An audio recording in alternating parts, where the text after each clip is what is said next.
The rain is already there when the night begins. Not loud rain, not dramatic rain. Just the steady kind that turns the world gentle. You hear it before you even reach the door. A soft hush against the window. Tiny taps along the railing. A faint shimmer on the streetlight outside. Like the whole city has decided to dim its own worries for a while. You take your time walking up the steps.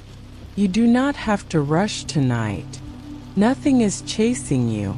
Nothing is demanding the next answer. Nothing is asking you to be braver than you feel. When you lift your hand to knock, the door opens almost immediately, as if Ethan had been listening for your footsteps and not the door itself. He smiles in that calm way he has. Not a performance, not an announcement, just warmth offered like a small light. "Hey," he says softly. His voice sounds like it belongs in a room with blankets, like it knows how to lower the volume of a day. You step inside and the air holds you. The apartment feels the way it always does lately. Simple, clean, quiet. A space that does not ask you to impress it. There is a lantern glow on the side table, amber and steady, making the corners of the room feel farther away. Soft jazz is playing low enough that it never interrupts your thoughts, only rounds their edges. Ethan reaches for your coat without taking it from you too fast. He waits for your body to agree. Then he slides it off your shoulders and hangs it carefully like it matters. "Tea is almost ready," he says. "Cinnamon and orange." Of course it is. You feel something in your chest loosen, the smallest knot untying itself. It is not a big thing, but it is real. He does not ask how your day was in a way that requires a report. He just looks at you with patience, like he is giving you time to land. You exhale slowly, and your shoulders drop by a fraction. Ethan nods once, as if he heard the exhale and understood it. "Come sit," he says. "You can have the soft side of the couch." You almost smile at that. "You make it sound like there is a hard side," you say. "There is," he answers, completely serious. "The hard side is where thoughts go to do push-ups." You laugh, quiet and surprised, and the sound feels like it belongs to you. Ethan's eyes soften, like he is happy to hear it, but he does not cling to it. He lets the moment be light and then lets it pass. That is one of the ways he loves. Steady actions. Room to breathe. You sit down, and he brings the blanket from the basket near the coffee table. He shakes it once so it opens like a soft wave, then drapes it over your lap. The fabric is warm already, as if it has been waiting. He does not tuck it around you like you are fragile. He places it like a choice. Then he heads to the kitchen. You listen to the familiar sounds. A kettle settling, a mug set down carefully, the quiet clink of a spoon. The rain on the windows keeps its calm rhythm. The lantern glow holds steady. You let your eyes rest on the little details you have come to notice here. The stack of coasters, a book face down with a bookmark halfway through, a small bowl with 2 clementinas on the counter, bright against the dim room. The jazz drifts in slow, like someone walking beside you without trying to steer you. Ethan returns with 2 mugs. He sets yours down first within easy reach. He places it on a coaster, and you catch the scent as the steam rises. Cinnamon warm and sweet, orange bright and clean. It smells like comfort that remembers you. He sits beside you, not too close, not too far. Close enough that the space between you feels chosen. far enough that your body does not tense. Then he does something small and you notice it because you have started noticing the small things. He turns the volume of the jazz down a notch. Not because it is too loud, but because he is paying attention to the way your face looks tonight.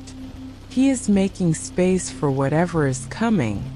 You hold the mug in both hands and let the heat sink into your palms. It should be simple. Just tea, just warmth, just rain. But something inside you is tender tonight. There is a feeling you have been carrying quietly, folded small. Like a note you never opened because you were afraid of what it would say. You take a sip and it tastes the way it always does. Like cinnamon and orange. Like gentle.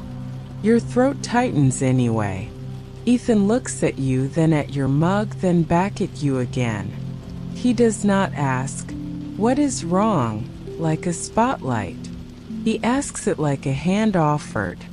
"Do you want to do the grounding thing?" he says. "Or do you want to sit first?" Your chest rises with a careful breath. "The grounding thing," you say. He nods. His hand rests on his knee, palm open. Not reaching for you, just available. You have learned that this is one of his quiet languages. He does not demand touch, but he makes it safe. "Okay," he says gentle. "We'll do it together." The rain continues. The lantern glow stays steady. The jazz becomes a soft thread in the background. Ethan speaks slowly, the way he always does when he wants you to feel your own body again. "First," he says, "let your shoulders drop if they can. You let them drop a little more. Second," he says, "put both feet on the floor or tuck them under you, whichever feels better. You shift until your legs feel settled. Third," he says, "take one slow breath in through your nose. You inhale, careful and steady, and a slow breath out through your mouth," he adds. "You exhale." He does it too beside you, matching your pace without trying to control it. "Now," he says, "3 things you can see." You look around. The lantern, you say. The rain on the window. Your book on the table. Ethan nods as if each one matters. 2 things you can feel, he says. The mug in my hands, you say. The blanket on my legs. 1 thing you can hear, he says. You pause listening. The rain, you say, and the jazz underneath it. Ethan smiles softly. That counts as 2, he says. But I am not going to argue with rain. Your breath comes a little easier. Ethan shifts, not closer but more present. His voice stays low. You're here, he says. You're safe. You do not have to hold everything by yourself tonight. The words land gently. You swallow, eyes still on the mug. There is a silence that feels like a room opening. Your heartache does not arrive like a storm. It arrives like a tide. The kind of sadness that has been living quietly behind your ribs, waiting for a safe moment to be acknowledged. You take another sip, mostly to have something to do with your hands. Ethan watches you, then reaches over to the side table. He picks up a small dish and places it on the coffee table between you. A dish you have seen before, usually empty. Then he sets down a folded napkin beside it and a pen. Not dramatic, not a big speech, just tools. You glance at him. What is that, you ask? Ethan shrugs, gentle. If something wants to come out, he says, it can have a place to go. Your throat tightens again, but this time the tightness feels different. Not like you are trapped, like you are opening. You stare at the pen for a moment. Then you look back at the rain. The world outside keeps moving without needing you to push it forward. I'm tired, you admit, voice quiet. Ethan nods. I know, he says. You do not have to be strong in here. Something inside you flinches at the word strong, like it has been used against you before. Ethan notices and he softens his tone even more. You can be soft, he says. You can be messy. You can be quiet. You can be whatever you are tonight. You breathe in and it trembles. There is a question inside you that has been there for a long time. A question you rarely ask out loud because you do not want to hear the answer. What if I bring my pain into a new place and it ruins the new thing too? You keep your eyes on the tea. Then you say very quietly, there is something I have not talked about much.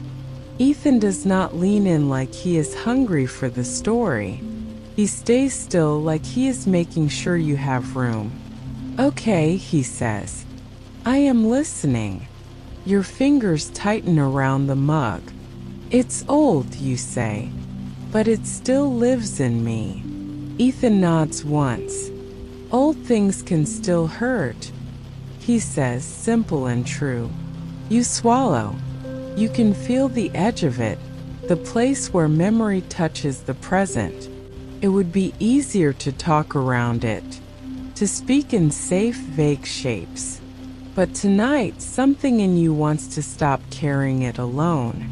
You stare at the steam rising from the mug. I loved someone once, you say, voice low. And I thought it was safe. Ethan's expression does not change in a way that makes you feel judged. He does not flinch. He does not look away. He stays. You take another breath. It was the kind of love that made me smaller, you say, choosing the words carefully. Not all at once. Slowly. Ethan's hand shifts on his knee, palm still open. You do not take it yet. You keep speaking. I kept trying to be the version of myself that would be easier to love, you say. Quieter. More agreeable. Less complicated. Your eyes sting, but the tears do not fall yet. Ethan nods slow. That sounds exhausting, he says. It is not a big speech. It is not a lecture. It is just a name placed on the thing you carried. You release a shaky breath.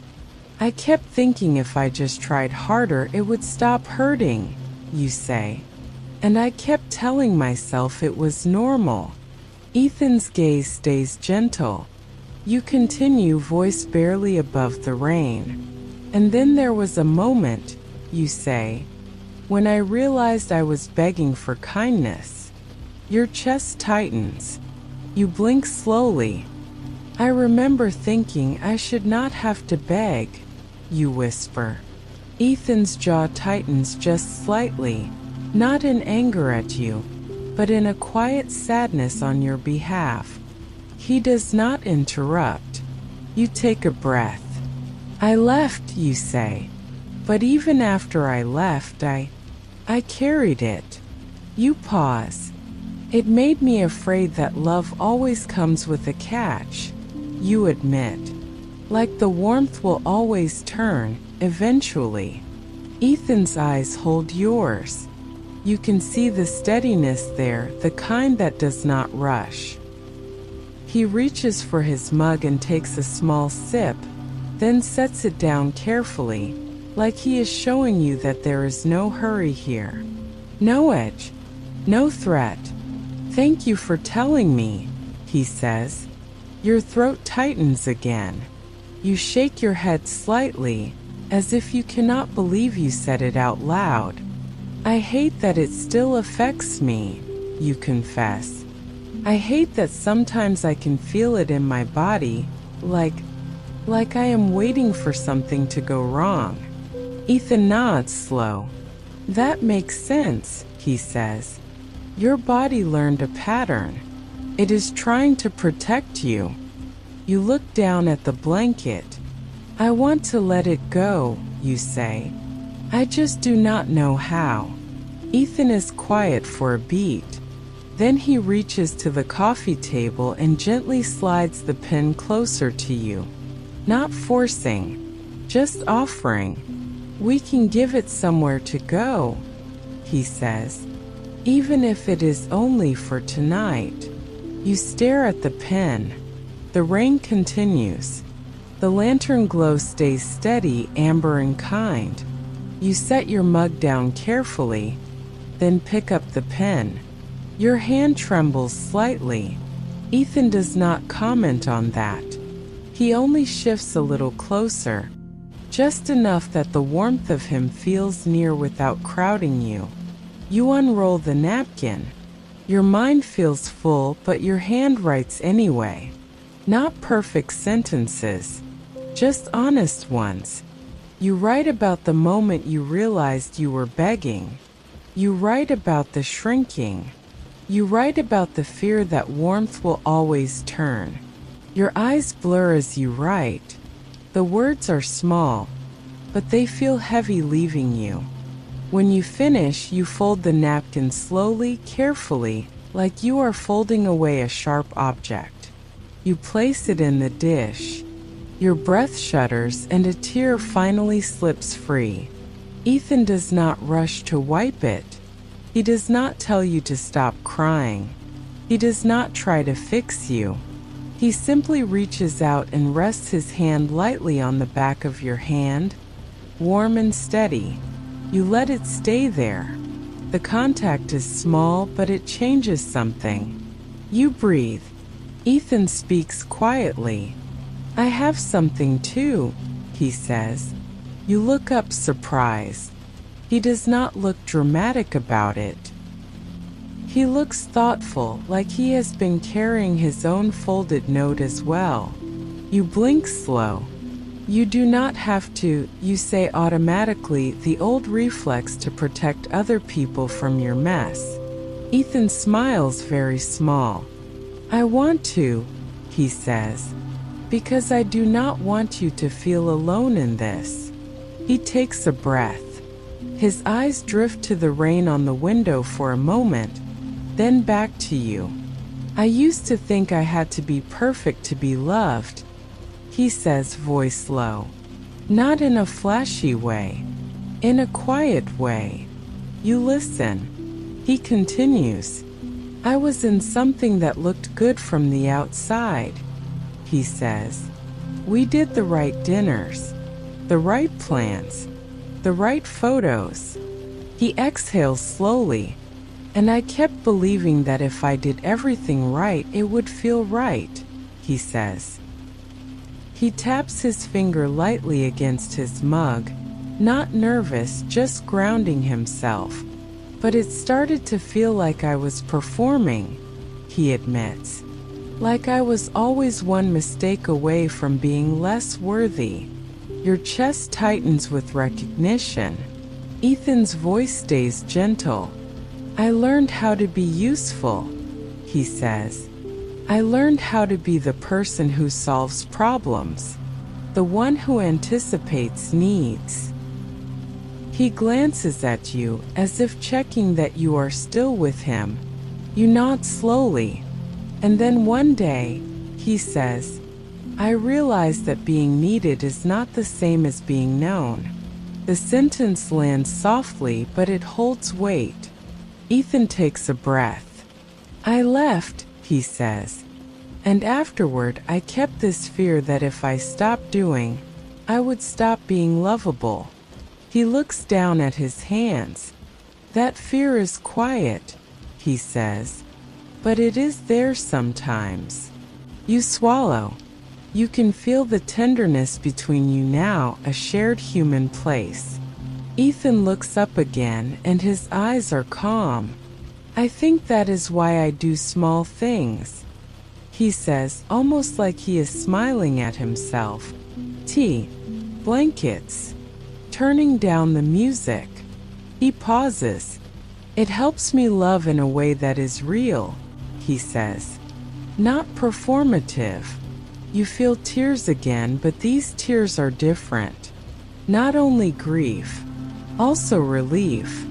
Ethan's thumb shifts gently against your hand, barely a movement but steady. Then he says it, clear and gentle, like a truth he has been holding carefully until the right moment. I'm not here to replace your past. I'm here to be steady now. The words do not demand anything from you. They do not erase what happened. They simply offer a new shape. Your breath catches. Your eyes close for a moment, and you let that sentence settle in your body like warm tea. When you open your eyes, Ethan is still there.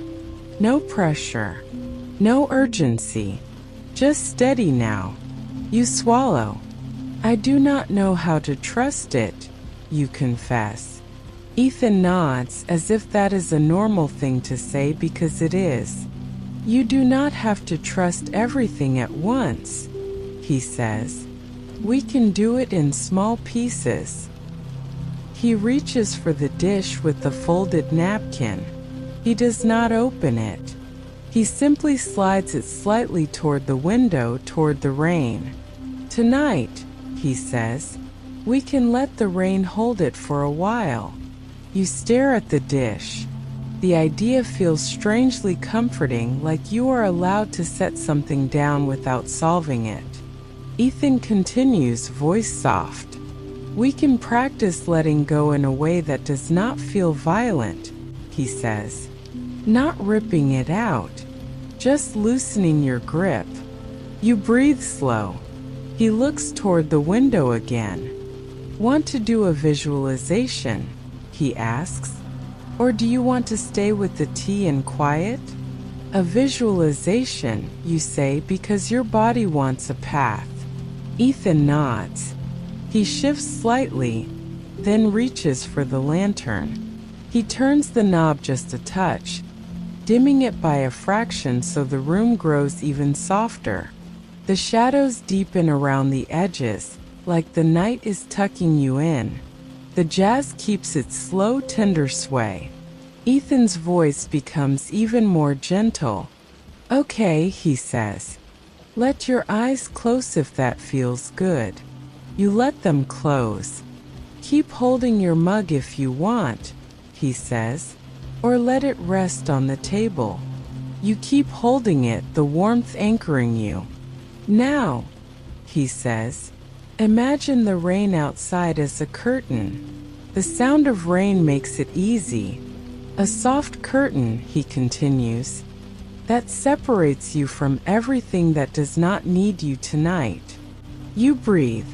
Imagine your heartache as something you have been carrying, he says, not as a punishment, just as something you have held.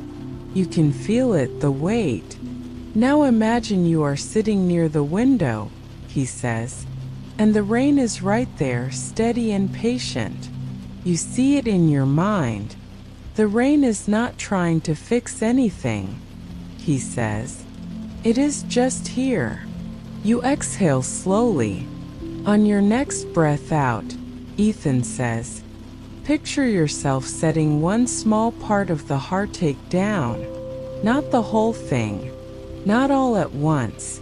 Just one small part. You exhale, and in your mind your hands open. The tension in your chest loosens slightly. Ethan continues. The rain takes it, he says. Not to erase it, just to hold it. You breathe again. On the next exhale, he says, set down another small part. You exhale. Something shifts again, tiny but real. Ethan's voice stays steady like a hand on your back. You are allowed to heal slowly, he says. You are allowed to feel love without proving yourself. The words slide into you like warm water. The rain continues, patient and unbothered. Now, he says, imagine the lantern glow. You picture it amber and soft. It is inside, he says. It lights the space where you are. It does not chase the darkness. It just exists. You breathe. In that lantern light, he says, picture your heart as a room that has held a lot. Tonight, Ethan says, you are not cleaning it aggressively. You are not scrubbing. You are just opening a window. You can almost feel the air. The rain air is cool, he says. It touches the edges of the old pain and makes it less sharp. You exhale, and the lantern light stays, he says, because you deserve warmth that stays. Your throat tightens again, but your body feels calmer. Ethan's voice drops even lower. If tears come, they can come, he says. If quiet comes, it can come. If sleep comes, it can come. You breathe in. You breathe out. For a moment, you are just a person in a warm room with rain outside and tea in your hands. Nothing else. Ethan's voice becomes softer still. When you are ready, he says, you can open your eyes or you can keep them closed. You keep them closed for a few breaths, then slowly open them. The room looks the same, but it feels different. The lantern glow is steady amber. The rain keeps its gentle rhythm. The jazz is soft, like a lullaby for grown-ups. Ethan is still beside you. His hand is still resting near yours, warm and steady. You inhale. Thank you, you whisper. Ethan nods once and his eyes soften. You did something brave, he says, simple. You almost argue, but you are too tired to deny yourself kindness tonight. You look at the dish with the folded napkin. It sits there quietly, no longer inside you. Ethan reaches for his mug and takes a sip, then sets it down carefully. Then he stands. I'm going to get something, he says. I will be right back. You nod. He disappears into the bedroom and returns with two things: a soft hoodie, oversized and warm, and a second blanket, thicker. He does not ask if you want them in a way that makes it awkward to say no. He simply offers them like comfort is normal. Here, he says, placing the hoodie on the couch arm where you can reach it, in case your body wants more softness. He drapes the thicker blanket over the back of the couch, ready if you want it. Then he sits again. Steady actions. No big speeches. Your chest aches a little, but it is the ache of something thawing. You pull the hoodie over your head, and it smells faintly like laundry and a clean, familiar home smell. You sink into the couch. Ethan watches you settle, then asks gently, do you want to talk more? Or do you want to rest in quiet? You think for a moment. Quiet, you say. Ethan nods, immediately honoring it. He turns the jazz down a touch more, just enough that it becomes a soft background hum. Then he reaches for the clementines in the bowl and peels one carefully. He separates the slices and places them on a small plate, then sets the plate on the coffee table within reach. Not insisting you eat, just offering sweetness as an option. You watch him do it and it makes you feel oddly safe. The kind of safe that does not demand anything. After a few minutes, he speaks again, very softly. Can I say something? He asks. You nod. Ethan's gaze stays on the table, not intense, not heavy. I am going to keep showing up like this, he says. Not because I have a perfect plan, but because you matter to me. You swallow. And if you have nights where the past gets loud, he continues, We can make the present louder in gentle ways. He reaches for your mug, and without asking, he shifts it slightly closer to the edge of the coaster so your fingers can find it easily. You notice that, and your heart squeezes in the tender way again. Ethan looks at you. You do not have to outrun your heartache, he says. You can walk beside it until it gets tired. Your eyes sting. You let them. The rain continues. The lantern glow stays steady. Your body begins to feel heavy in the best way, like sleep is slowly leaning its shoulder against you. Ethan does not pull you into a big moment. He does not make the night dramatic. He lets the night be a soft landing. After a while he stands again.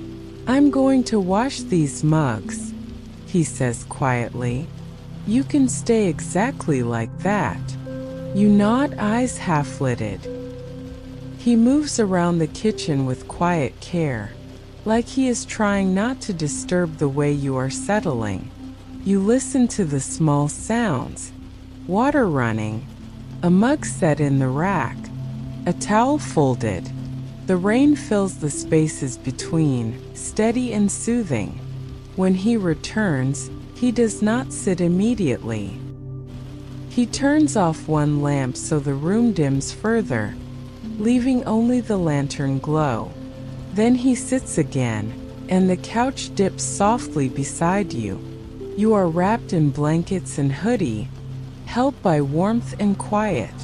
Ethan's voice comes again, barely above a whisper. If you want, he says, we can leave the note there overnight. You glance at the dish. Yes, you murmur. Ethan nods. Then it stays, he says. No one is going to make you pick it back up right now. Your eyes close again, not because you are forcing sleep, but because your body is accepting it. Ethan stays still beside you. His presence feels like a steady shore while the rain moves outside. He speaks softly, like a lullaby meant for an adult heart. Just for tonight, he says, you can let your shoulders be heavy. You breathe out. Just for tonight, he continues, you can let your jaw unclench. Your face softens. Just for tonight, he says, you can let your mind stop rehearsing. The words feel like permission. You feel yourself drifting slow and safe. The rain keeps its rhythm. The lantern glow keeps its warmth. The jazz keeps its quiet sway. Ethan's voice comes one last time, soft as the edge of sleep. I'm here, he says, calm. You can rest.